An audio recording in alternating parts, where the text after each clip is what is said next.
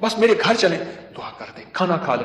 میں نے کہا کس لیے؟ کہ میری دعائیں ہوں گی۔ میں نے کہا ایک چیز پہ دعا دوں گا کہ اس بابے کی آپ نے خدمت کرنی ہے۔ تو خود بھی بابا ہے، اس کی خدمت کرنی ہے، اور اس بابے کی موت تک وہ بزرگ بابا، وہ بھی زندہ ہے، اس کی خدمت کرتا رہا اور وہ دعائیں دیتا رہا۔ میرے اپنے چھوڑ گئے کہ حکیم صاحب تو آیا اور کسی کو خدمت پہ چھوڑ گیا کہ میری چارپائی دھوپ پہ پڑی ہوتی تھی، میرے اندر سکتی ختم ہو گئی۔ ایک بڑھاپے نے مارا، دوسرا غموں نے مارا۔ بڑا لمبا واقعہ ہے۔ سب سے پہلے رزق کے حلال، نسلوں کے لیے راحت ہے۔ اور دوسری چیز ہمارے ایک جاننے والے ہیں، ان کی زندگی میں مسائل ہی مسائل ہیں، مشکلات ہیں، غم ہی غم ہیں۔ اس غم کو وجہ، الیکٹریشین آیا، تھوڑا سا کام کیا، اس کا ہاں تجھے پیسے دوں گا، بجلی والے کا، پلمبری والے کا، مرمت والے کا، کوئی کام ہے، دھوبی کا، فلاں کا فلاں، اس نے کہا پیسے دوں گا، اور اگر اس نے پیسوں کا اصرار کیا تو اس کو دھمکایا، ڈرایا، چھوٹے چھوٹے لوگوں کے پیسے کھاتا گیا، نسلوں میں غربت، تنگ دستی نے گھیر لیا۔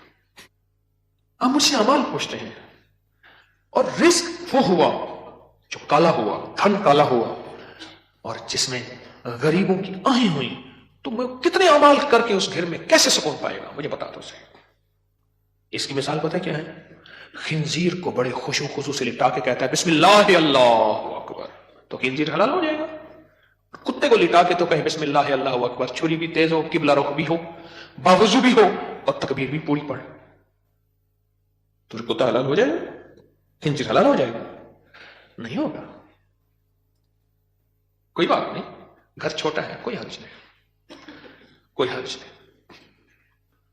ان چیزوں کے خیال کر کے اب عمل بتا رہا ہوں۔ گھر میں 81 دفعہ سورت یاسین، جب نئے گھر میں داخل ہوں 81 دفعہ سورت یاسین مل کے بیٹھ کے خود پڑھیں، کرائے کے بندے جمع نہ کریں۔